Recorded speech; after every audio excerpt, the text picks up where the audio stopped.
धन्यवाद अध्यक्ष महोदय. सन 2026-27च्या अर्थसंकल्पातील अनुदानाच्या चर्चावरती मागण्यांवर चर्चा करण्याच्या ठिकाणी मी खरं तर उभा आहे. अध्यक्ष महोदय,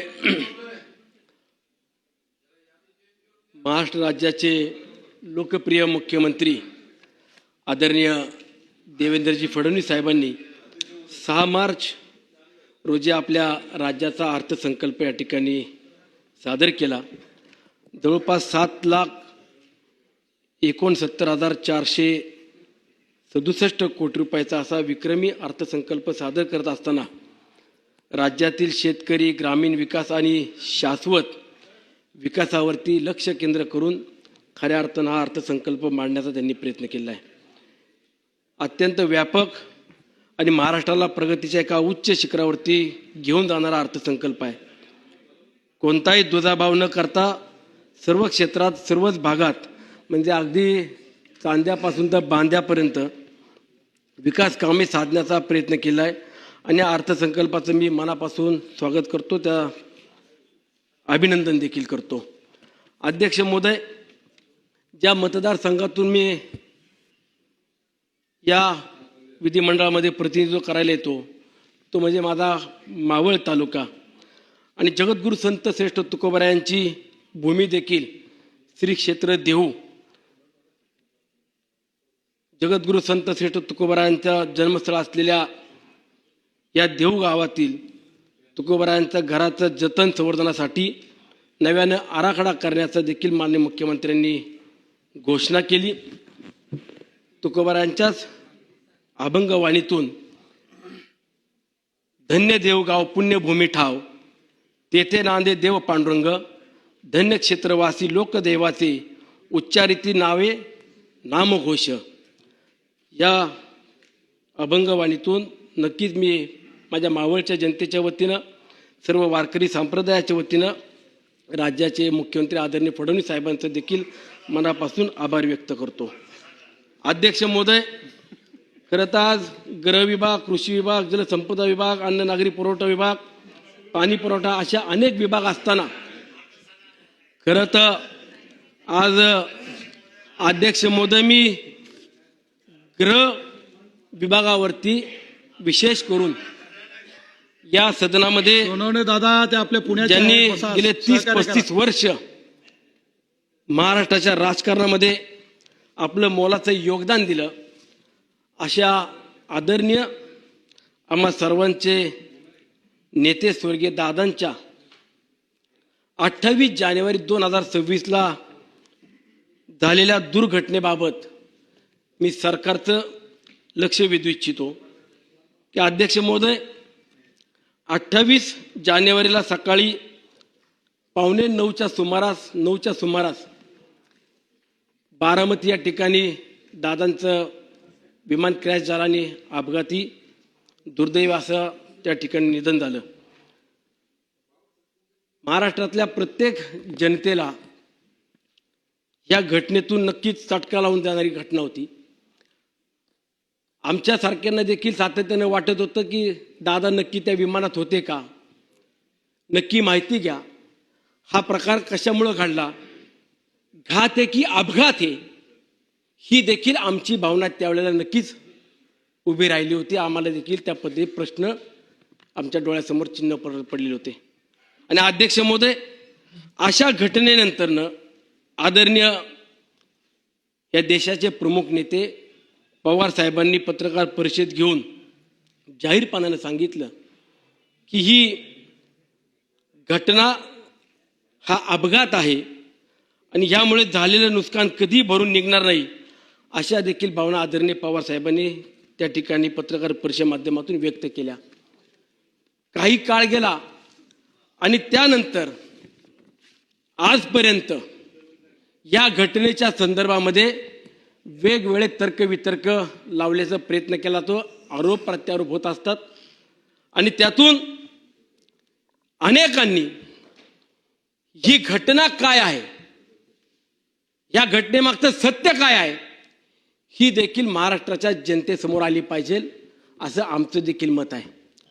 म्हणून आयत्या वेळेला किंवा आजपर्यंत जे जे वेगवेगळे विषय, वेगवेगळे मुद्दे घेऊन किंवा ज्या शंका उपस्थित केल्या जात आहेत, त्यामध्ये संबंधित घटनेची तक्रार पोलीस स्टेशनला घेतली का जात नाही? आयत्या वेळेला विमानाचे पायलट कसे बदलले गेले? विमानाची टेक ऑफची वेळ बदलली गेली, नक्की उशीर कशामुळे झाला? दृश्यमानता कमी असताना लँडिंग करण्याचा प्रयत्न का झाला?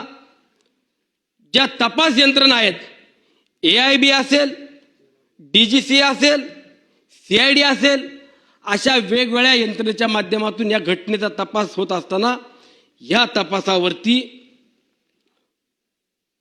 कुठला दबाव आहे का? आणि त्याही पलीकडे जाऊन नव्यानं आता तर अजून तपासाअंती काहीच निष्पन्न होणार नाही, अशा देखील चर्चा सुरू झालेल्या आहेत.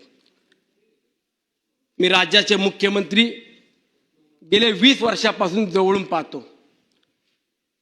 कुठलाही कठीण प्रसंग आला तर त्याला सामोरे जाण्याची ताकद आणि धमक कुणामध्ये आहे, तर ते आदरणीय फडणवीस साहेबांमध्ये, हे आम्ही देखील अनुभवलेलं आहे. मागील 20 वर्षापासून पाहत असताना दादांच्या घटनेच्या वेळेला जे मुख्यमंत्र्यांनी मी पाहिलं, ती परिस्थिती कधीच मुख्यमंत्र्यांची मी पाहिलेली नव्हती. आणि ह्या घटनेनंतर ज्या ज्या वेळेला आम्ही देखील शंका किंवा जे कोणी मुद्दे उपस्थित करतायत त्यावरती बोलण्याचा प्रयत्न केला, तर जाणीवपूर्वक मी असेल, माझे सहकारी अनिल भाईदास पाटील असतील किंवा अनेक माझे सहकारी विधिमंडळातले आहेत, आमच्यावरती देखील आरोप केले जातात. आम्ही गप्प का आहोत? आम्हाला काय मिळणार आहे का? नक्की याच्या मागे यांचं काही षडयंत्र आहे का? आणि अध्यक्ष महोदय, एक लोकप्रतिनिधी म्हणून ज्या वेळेला आम्ही निवडून येतो, त्या माझ्या मावळच्या मायबाप जनतेला देखील सुनील शेळके हा निवडून जरी दिला असला तरी तो चांगलं काम करेल हा विश्वास आहे. मतदारसंघातले लोक बोलत नाही, आम्हाला कुणालाही बोलत नाही. कोण बोलतं? ट्रोलर. आम्हाला बोलले ठीक आहे, परंतु कठीण प्रसंगामध्ये ज्यांनी खऱ्या अर्थानं अजितदादांच्या मागे, पवार कुटुंबियाच्या मागे उभं राहण्याची भूमिका ठेवली, ते आदरणीय भुजबळ साहेब या ठिकाणी आहेत. प्रफुल्लभाई पटेल असतील, तटकरे साहेब असतील, मी सभागृहामध्ये जाणीवपूर्वक नावं घेतो, रेकॉर्डवरती येऊ द्या. ज्या नेत्यानं जातीपातीचं धर्माचं राजकारण केलं नाही, त्या नेत्याच्या पश्चात, आमच्या अजितदादांच्या पश्चात आज जाती रंग देण्याचं काम काही मंडळी करू पाहत आहेत. हे कशासाठी? आज आम्ही सुनित्रा वहिनींना उत्तराधिकारी म्हणून पाहत असताना, राज्याच्या उपमुख्यमंत्री म्हणून त्यांचा पदभार स्वीकारला, आमच्या राष्ट्रवादी काँग्रेस पक्षाचे राष्ट्रीय अध्यक्ष म्हणून त्यांनी पदभार स्वीकारला. आज त्यांच्या मागे आम्ही खंबीरपणाने उभं राहिलो, दादांच्या परिवाराच्या मागे उभं राहिलो. आमची निष्ठा अजितदादाशी आहे,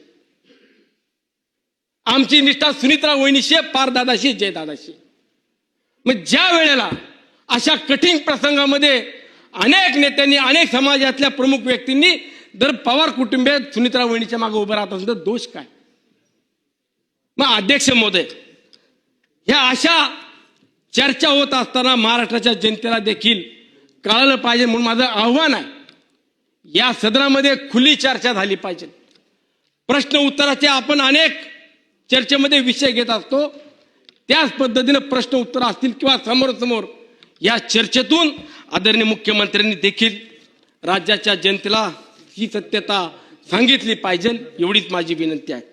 म्हणून येणाऱ्या काळामध्ये दादांवरती अनेकांचं प्रेम आहे, अनेकांची श्रद्धा आहे, आणि त्यातून मी देखील विनंती करतो की आज माझ्या मतदारसंघामध्ये असलेल्या गौंजे या ठिकाणी आंतरराष्ट्रीय क्रिकेटचं स्टेडियम आहे, ते MCAच्या अतिरिक्त आहे. मुख्यमंत्री महोदयांच्या अतिरिक्त येत नाही, तर त्यांनाही सांगितलं असतं, परंतु MCAचे अध्यक्ष असतील किंवा त्या कमिटीचे प्रमुख असतील, त्यांनी या स्टेडियमला स्वर्गीय अजितदादांचं नाव द्यावं, अशी देखील मागणी या निमित्तानं करतो. आणि उद्याच्या काळामध्ये दादांच्या घटनेच्या संदर्भात मुख्यमंत्री महोदयांनी अधिवेशन संपण्याच्या अगोदर तपासामध्ये काय काय निष्पन्न झाले ही देखील माहिती सांगावी, एवढीच अपेक्षा मुख्यमंत्र्यांकडे देखील करतो. अध्यक्ष महोदय, जलसंपदा विभाग यावरती बोलत असताना माझा तळेगाव दाभाडे शहर हे देखील झपाट्याने वाढणारं शहर आहे. मी मान्य मंत्री महोदयांना देखील विनंती करतो की तळेगाव दाभाडे शहरातील आंध्रा धरणावरून आम्ही बंद पाईपलाईनद्वारे आम्हाला शहराला पाणी मिळावं याकरता देखील आपल्याकडे प्रस्ताव दिलेला आहे आणि त्याचबरोबर पाणी आरक्षणाचा देखील प्रस्ताव दिलेला आहे. या दोन्ही प्रस्तावाला जर आपण तात्काळ मान्यता दिली तर तळेगाव दाभाडे या शहरातील जवळपास आज 80-90 हजार लोकसंख्या असलेल्या नागरिकांना एक चांगल्या पद्धतीचा दिलासा मिळेल. मी मान्य कृषी मंत्री महोदय यांना देखील या निमित्तानं आवाहन करतो, विनंती करतो की माझ्या मतदारसंघातील इंद्रायणी भात असेल, फूल उत्पादक असतील, यांना देखील एक चांगलं कोल्ड स्टोरेज मिळावं याकरता आपल्याकडे प्रस्ताव दिलेला आहे. त्या प्रस्तावाला आपण मान्यता दिली तर शेतकऱ्याला एक चांगल्या पद्धतीनं दिलासा किंवा फुलांच्या बाजारभावात ज्यावेळेला कमी जास्त होतं तर अशा काळात देखील फुलांचं स्टोरेज केलं आणि योग्य भाव आल्यावरती ते बाहेर काढले तर शेतकऱ्याला देखील चांगल्या पद्धतीने त्याचा फायदा होईल. त्याचप्रमाणे कृषी विभागाची जागा माझ्या कामशेट या गावामध्ये असताना त्या ठिकाणी पोलीस स्टेशनची देखील अत्यावश्यकता आहे. पोलीस स्टेशनला आपल्या कृषी विभागाची देखील जागा मिळावी एवढी विनंती करतो. अध्यक्ष महोदय, मला या ठिकाणी बोलण्याची संधी दिली त्याबद्दल मी आभार मानतो. धन्यवाद.